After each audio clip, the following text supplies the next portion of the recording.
Party की ये press conference, उम्मीदवारों की पहली लिस्ट जारी कर दी गई है। 39 नामों का ऐलान पहली लिस्ट के अंदर किया गया है और पहली लिस्ट के अंदर कांग्रेस के पूर्व राष्ट्रीय अध्यक्ष राहुल गांधी के नाम का भी ऐलान किया गया है और इसमें कई पदाधिकारी जो पार्टी के हैं उनको भी इस सूची के अंदर जगह दी गई है।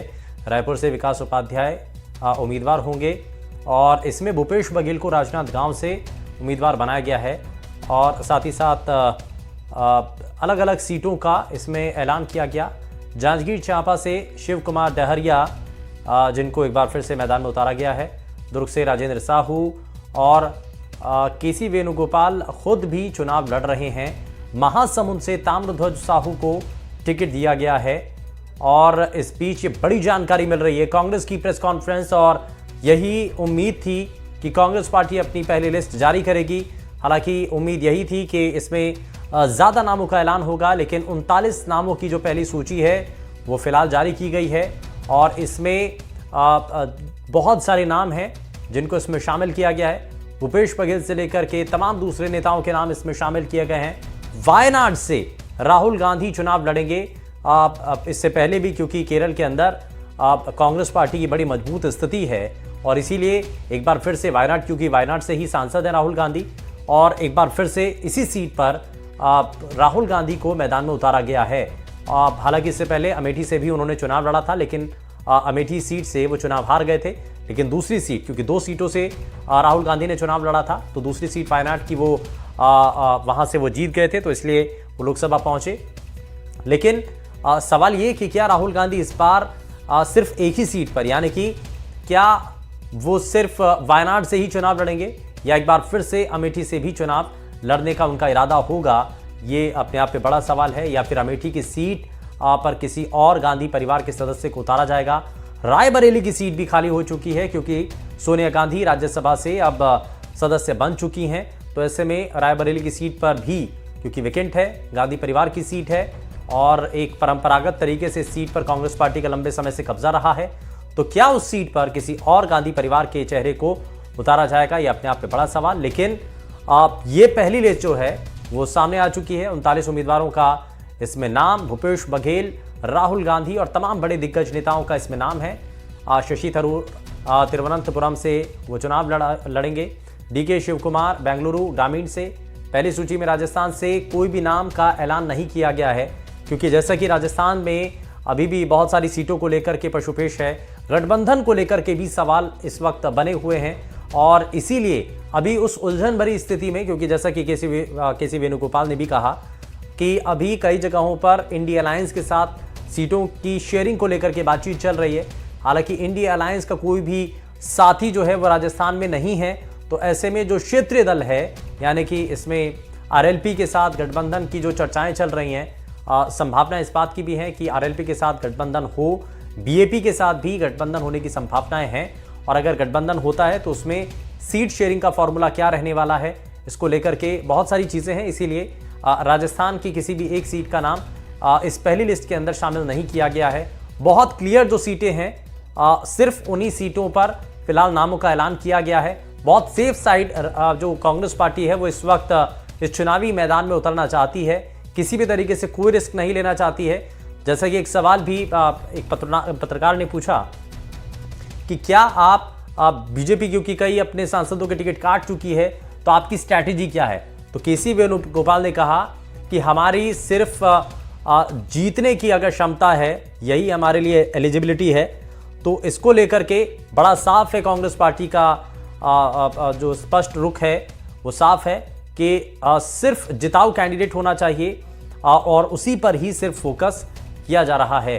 तो राहुल गांधी वायनाड यानी केरल से चुनाव लड़ेंगे, मौजूदा वक्त में वहीं से सांसद भी हैं। भूपेश बघेल राजनांदगांव से चुनाव लड़ेंगे। शशि थरूर तिरुवनंतपुरम से प्रत्याशी होंगे। डीके सुरेश बेंगलुरु ग्रामीण कर्नाटक से प्रत्याशी होंगे। पहली सूची में राजस्थान से कोई भी नाम का ऐलान नहीं हुआ है और हालांकि राजस्थान से जिन नामों को लेकर के चर्चाएं चल रही हैं वो लगातार एनडीटीवी राजस्थान आप तक पहुंचा ही रहा है और संभावना यही है कि जब लिस्ट आएगी तो उनमें से कई नाम आप उस लिस्ट के अंदर भी देख पाएंगे। लेकिन फिलहाल कांग्रेस के भीतर मंथन किया जा रहा है, लगातार कोशिशें की जा रही है कि सीटों का जो बंटवारा है वो कुछ इस तरीके से किया जाए कि कहीं पर भी कोई विरोध कम से कम ना रहे, कहीं पर भी किसी तरीके का गतिरोध ना हो और कोई चुनौती कांग्रेस पार्टी के सामने ना आए। और मुख्य मुकाबला, क्योंकि एक तरफ इंडिया अलायंस है और दूसरी तरफ बीजेपी है, तो ये मुकाबला बेहद कड़ा और बड़ा नजर आ रहा है।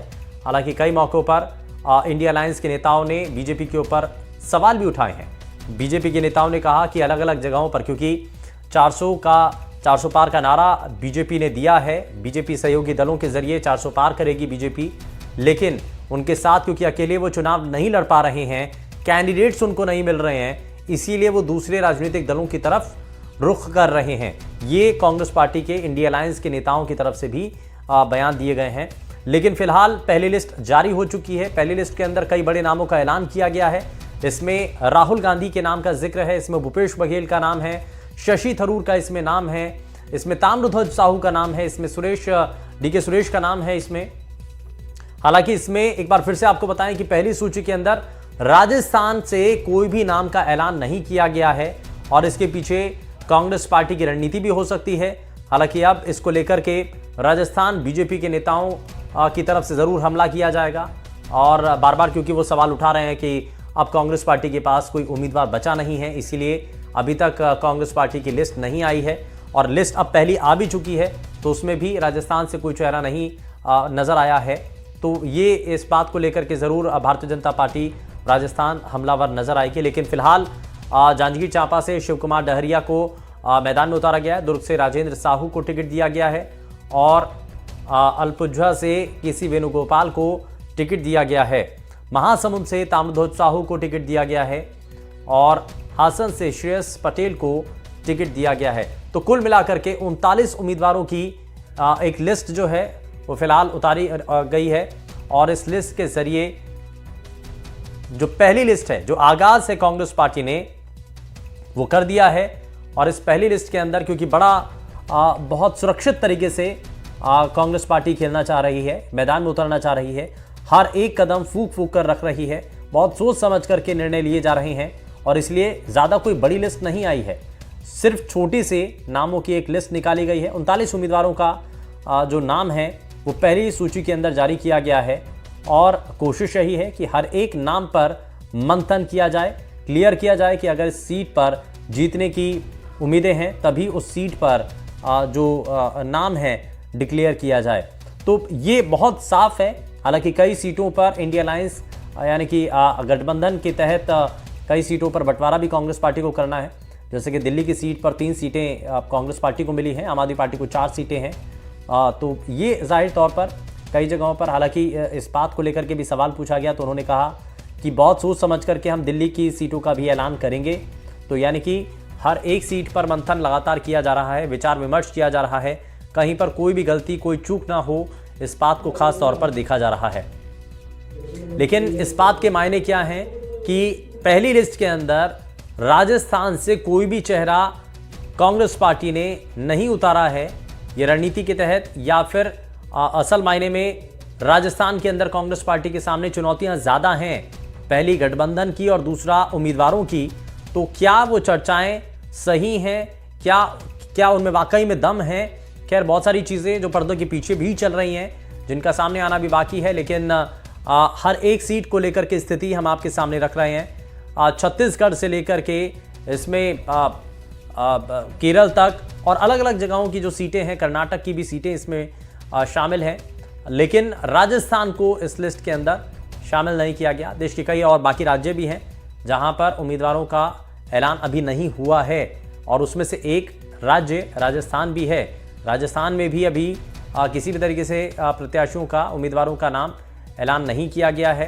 हालांकि जो पहली 39 नामों की लिस्ट है उसमें एक बार फिर से आपको बता दें कि इसमें वायनाड से राहुल गांधी को मैदान में उतारा गया है और 39 नामों की इस लिस्ट के अंदर भूपेश बघेल, पूर्व मुख्यमंत्री, उनका नाम भी इसमें शामिल किया गया है।